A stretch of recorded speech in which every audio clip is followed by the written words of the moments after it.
All right, we're taping this. It is Sunday morning. We had actually finished this podcast. And as always with The Ringer, the biggest stories seem to happen on Saturday. Andrew Luck, out of nowhere, retiring from football. It happened, it was nighttime PT. And it was one of those sports stories where you think it's a joke. I saw the Schefter tweet. I thought for sure it was the person who pretends to be Adam Schefter. Do you know those weirdos out there that pretend to be Woj and Schefter? And then it started getting texts about it. And it had this sense of, wait a second, is this real? Where you just can't believe it.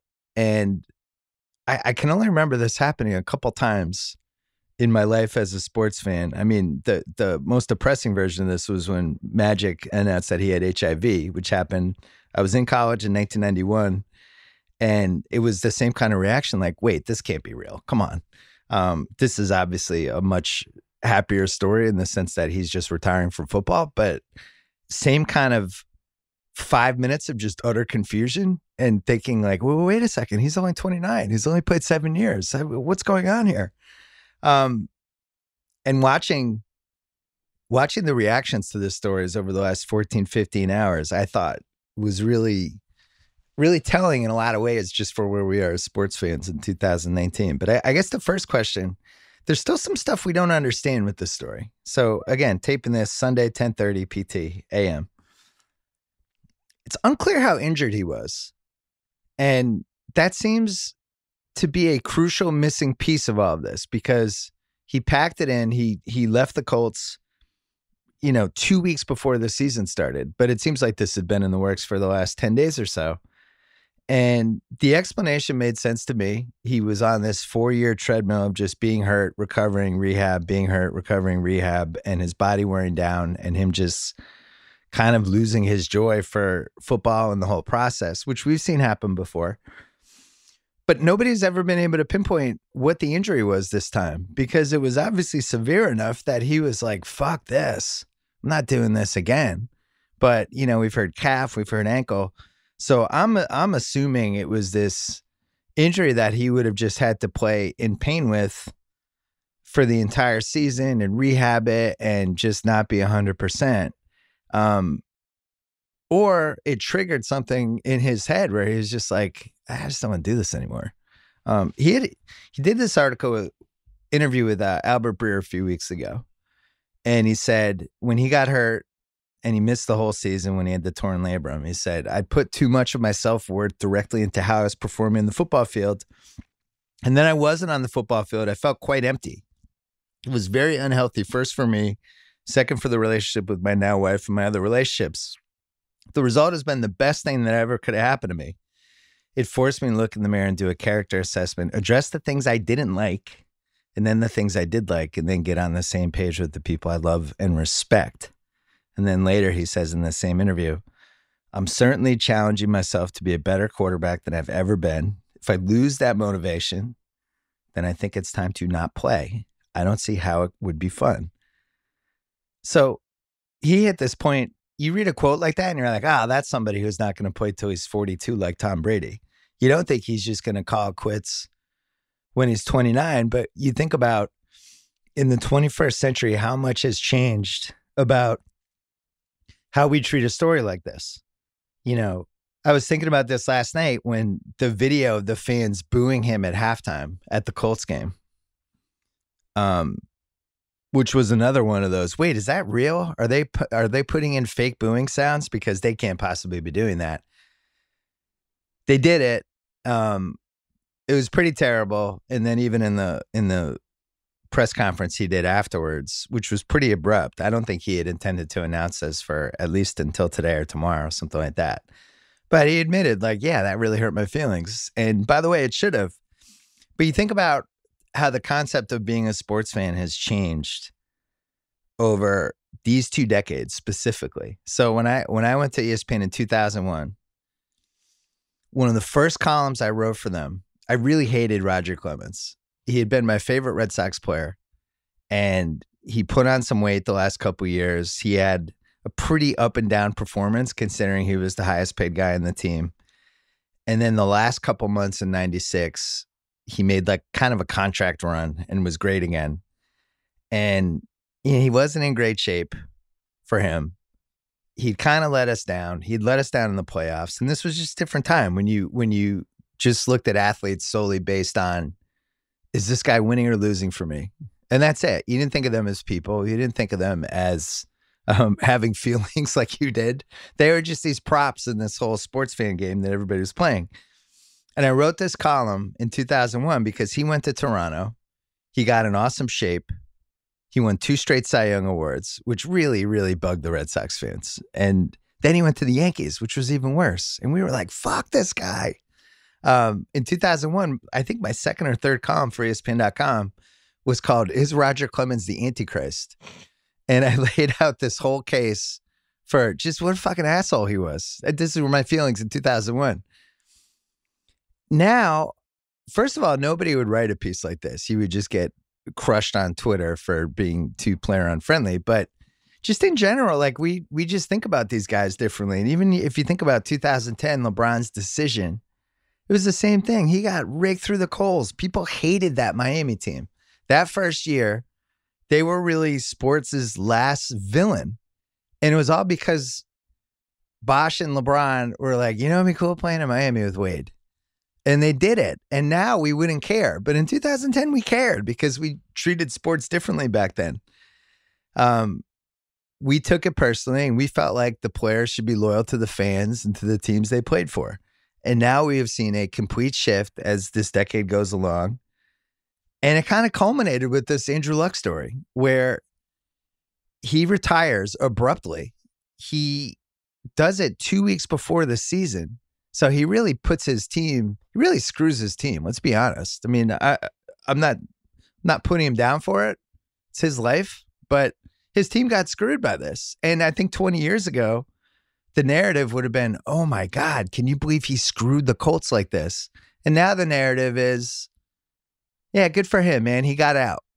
And I think that's the narrative for 2 reasons. One, I think we just think differently about athletes in general. And I think we try to put ourselves in their shoes as much as we can. I think social media has really changed the equation.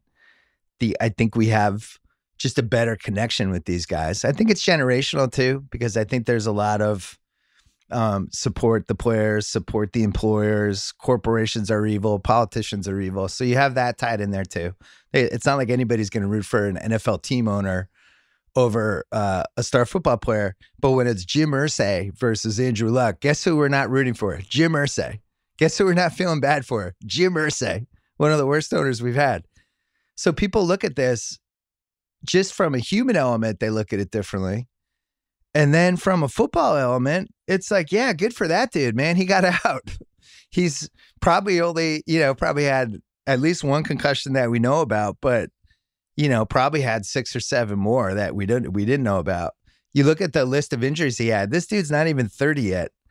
He's only played 7 years. He had a torn labrum in his throwing shoulder, which made him think he almost was never going to play again, and probably felt like his career was in jeopardy that whole year. Tore cartilage in 2 ribs. He had a partially torn abdomen. He had a lacerated kidney where he literally urinated blood. And then he had this mystery calf, ankle, whatever the hell's going on issue he has now. Not to mention how many concussions he had. And you look at somebody like that who's a really smart guy, and you say, yeah, good for him. He got out, made some money, doesn't get to take a beating anymore. And we gloss over the fact that, yeah, he just completely screwed over his team because we just look at things differently now. And his team is kind of screwed especially because they let him keep all the money. So not only season starts in 2 weeks, they have to play backup, but from a salary cap standpoint, not great for them. But that's not the narrative anymore. And maybe it shouldn't be. But I was looking at some of the takes, and this really has a chance to be the Super Bowl of take wars, where you have everybody on one side, and then the people who are kind of brazen enough to swim against the stream are all people that everybody kind of wants to jump on anyway. Like last night, the 2 people that were getting pummeled on Twitter, I couldn't help but look at Twitter last night. Doug Gottlieb, he had some sort of tweet about this was a classic millennial move or something. And then O.J. Simpson, who was mad that he had just taken Andrew Luck in his fantasy league. And people were furious and they're going nuts. And it's like, this is what social media has become. It's everybody just kind of prowling around like Charles Bronson, waiting for somebody to screw up. And then they get all upset about it. You're getting upset at Doug Gottlieb and O.J. Simpson. What are you doing? Dan Dackett, she's another in Indiana. He said, I have family working in steel mills, cops, teachers making far less. And this guy is, quote, tired, my backside. And then people get mad about that. It's like, what are we getting mad at? Why are we getting mad at people who just say dumb shit? Don't worry about it. Move on. Who cares? This has become our country in 2018. Everybody just kind of on hold. Wait, you just, oh, please, can somebody say something dumb? I want to freak out. We talked about, I did Half-Baked Ideas with Kevin Wildes on last Monday. And I had a half-baked idea for a pandering fantasy league where it's just on social media, you just pander. And that, I mean, this is the pandering playoffs right now, this Andrew Luck thing. Everybody just going overboard to talk about how great it is that, you know, he took control of his life and all that. I just think, whatever, man, he retired. He's a football player. This can mean something big picture, which I think from a big picture standpoint means what I just said. But, you know, to get this emotional and upset about it, to get like furious at the Indianapolis fans. Come on. Have you been to Indianapolis? This is all they care about is the Colts. Of course they were going to react badly. This is sports. People act badly. So anyway, the whole saga, and I'm sure it's going to keep going. I just look forward to how bad the takes are going to get. And I'm sure things are going to escalate. And I'm sure on Monday you have these sports talk shows. Everybody's looking for their angle. The 24/7, the radio hosts, the talking head TV shows.